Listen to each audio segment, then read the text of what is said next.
Hello, my name is Gary Atman. I'm the President and CEO of FutureCare. I'm joined this morning by John Spadaro, our Chief Operating Officer, and Dr. Fatima Sheikh, our Chief Medical Officer. And we wanted to talk with you about the coronavirus, which is also known as COVID-19, and tell you some of the things that we're doing to protect our residents and staff against this deadly virus. You know, COVID-19 is something unlike anything I've seen in my career in healthcare. It's a pandemic. It's literally around the world. There is no vaccine. There are no therapeutics to treat it. So it's something we take very seriously. And it's particularly lethal to the kinds of patients that we have in our facilities at FutureCare. Is that correct, Dr. Sheikh?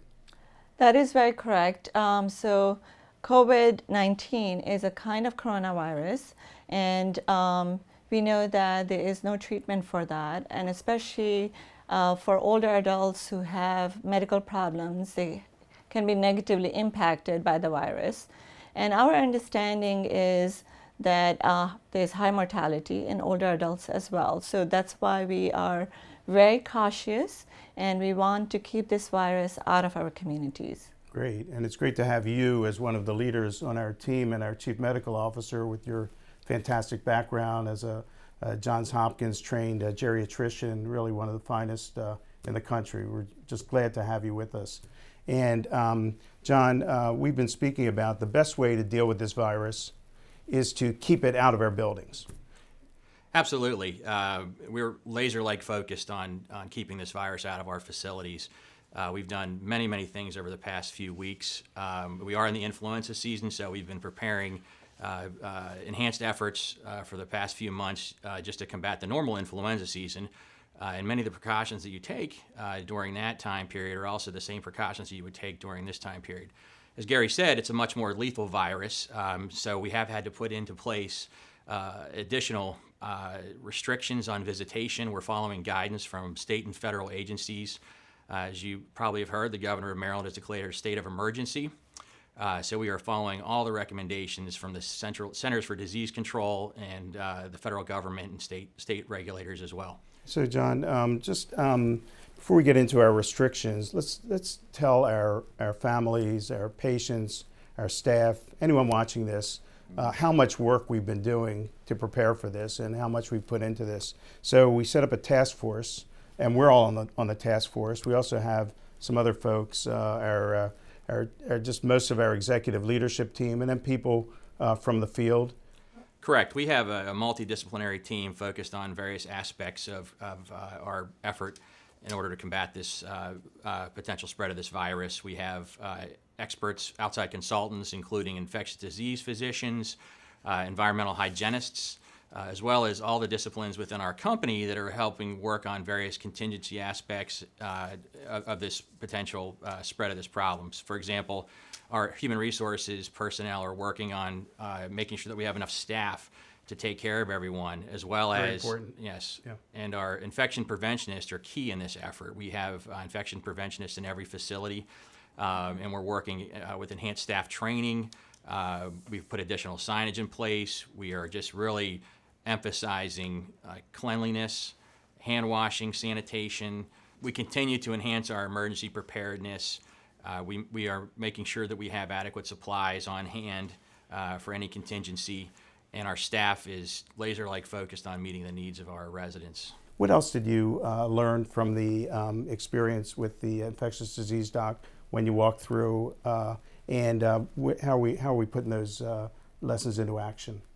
So when we had the visit by the infectious disease consultant, we looked over our policies, our infection control measures.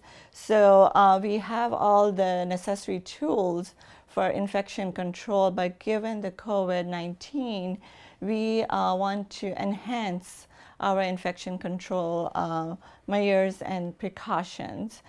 We have been working on it all along, but it's more aggressive approach on hand hygiene, So along with that, we can use the hand sanitizers as well, especially we need to be more cautious using it more often, especially when we are entering into our facilities between patients. So it's just, again, frequent reminders to our staff to enhance their hand hygiene. Can I ask you a question about that? So is it better to wash your hands, or is it better to use the Purell type products? Is one better than the other, and in your judgment? So hand washing is, of course, always better, but we know using the hand sanitizer can increase the compliance because it's readily available, and it's in our facilities. We have it with every patient room as well, so it just increases the compliance of our staff members. Okay, great. So John, I know that there's been a lot of focus on personal protective equipment, and I know that we have it at all of our facilities, and we're doing a refresher with our staff in terms of how to use it, when to use it. You want to speak to that a little bit? Sure. As Dr. Sheikh, I believe, mentioned, our staff is already familiar with using personal protective equipment for the precautions we have in place, but we're making sure that we have adequate supplies on hand. We're preparing for contingencies, and we just want to assure people that we're doing everything possible to make sure that everyone in the facility is protected from the spread of this virus. Great. And I guess the final piece to this discussion is the very difficult decision of how to deal with visitors, because we know that visitors, family members, really love their other family members who are our patients. They want to come into our buildings, they want to see them, but they also want to safeguard their family members. So with your consultation, the message that we received was the best thing to do is to keep the virus out of the building, correct? Right.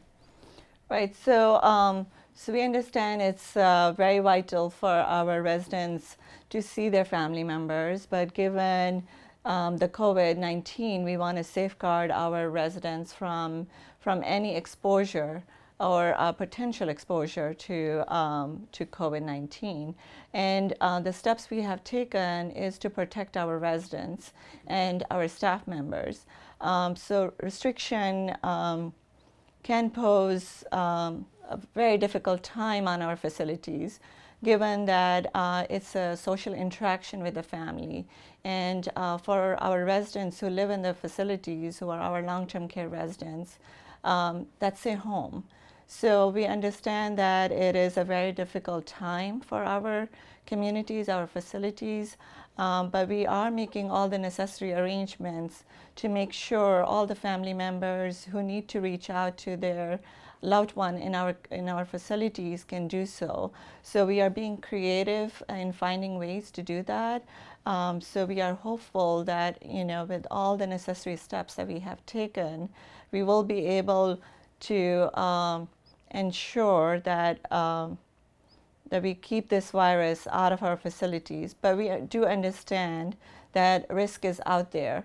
So all these steps are to mitigate the risk if possible. Great. And so let me turn to John, and if we could talk about the specific steps we're taking. And we understand why now from hearing from Dr. Sheikh, but Sure. Speak to that. I think you mentioned some of the ways that we're communicating with families. Obviously we've mailed letters, we've posted signage, but more importantly, we've made personal contact with all of our family members that visit their loved ones on a regular basis, because we understand how traumatic this time period can be. We've really implemented a lot of creative solutions. In fact, I was speaking with one of our facility activities leaders recently, and we just did a remote birthday party with their family member. Well, we're following the best practices, as you know, and guidance from the federal and state government, as well as our own internal experts. And at this time, visits are limited to essential visits only. For example, if someone, unfortunate circumstances, dealing with the end-of-life hospice care, we are going to allow those type of visits, and we are permitted to allow those type of visits. But everyone that comes in the facility must follow a specific set of precautions. So every visitor that comes into the facility must go through a screening process. But the very first thing that everyone does when they come into our center is either use an alcohol-based hand sanitizer or wash their hands. That includes me, Gary, everybody that comes into our centers is directed to do that. The next step is to fill out a questionnaire indicating whether or not you have any cold or flu-like symptoms, as well as if you've traveled to any areas where there is COVID-19 widespread transmission as identified by the Centers for Disease Control. So that's the first step. We also are limiting people's movement throughout the facility if they are in the facility, because we don't want to spread the virus from patient to patient or room to room if something were to get in, into the facility. So movement is limited. And as again, we talked about the outside groups not being present in the facility. So I think all of these things are going to help us, along with our increased housekeeping sanitation focus. Right. We've added extra housekeeping staff to continually cleanse high-touch areas, handrails, doorknobs, keypads, areas that have a high potential to transmit the virus. Just to be clear, the rule is ban on visitors at this point in order to protect our precious patients and staff. Correct. All visitation is limited except for essential visits. So Dr. Sheikh had just mentioned, John, the importance of personal protective equipment, which we shorthand call it PPE. And could you give us an idea of the steps we're taking to deal with that issue?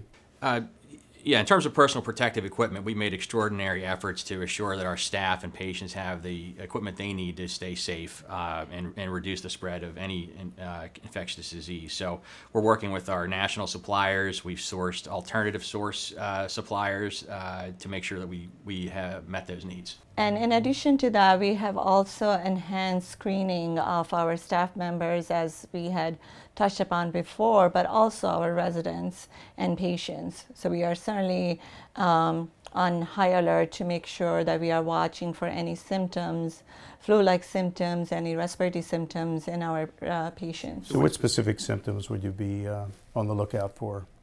So we would be on lookout for any fevers, shortness of breath, sore throat, runny nose. So all the respiratory symptoms that may be connected to a viral infection, viral respiratory tract infection, can certainly be a flu, but also can be a COVID-19. And as we know, looking for those symptoms is not just the job of the clinical staff. A housekeeper might see that Mrs. Smith is coughing today. She's not eating her meal. She's acting a little differently, and maybe that would be a tip-off. So it's great to have the whole organization united in seeking these symptoms. And just a reminder that sanitation, especially hand sanitation, is so important, because that's one of the primary ways that the virus spreads. Take your hand, you touch your mouth and other areas on your face, and it can spread. So shaking hands is a no-no. We don't do that anymore. We don't recommend it. There's some other ways to greet people, which include, John, the hand bump, the elbow bump, right? And of course, one of my favorites, the snap and point. People will really like that when you do that. I know you want to greet people, show them that you care for them, and normally you shake their hands or give them a hug. But if you do these things instead, they'll know that you really care for them. And John, I know there's some other things as well. And just a reminder to practice good respiratory hygiene as well. So if you do have a cough, cough into a tissue or into your elbow, so that you avoid spreading those germs any further. So I know there's a lot more that we could talk about, and I appreciate both of your time. I know you've been busy. I know none of us have been getting much sleep lately, but I think it's important to share these messages with our patients, their families, our staff, other visitors and members of the public, and to let them know that we at FutureCare are absolutely committed to beating COVID-19, to beating it back, to keeping it out of our buildings. And we've got tremendous resources, and we're leaving everything out on the field on this. So, we'll be in touch. We'll have other sit-downs. We'll be sending posting things on our webpage, doing Facebook live events, and also setting up the teleconferencing as well. So we look forward to staying in touch with everyone, and thank you for your time today.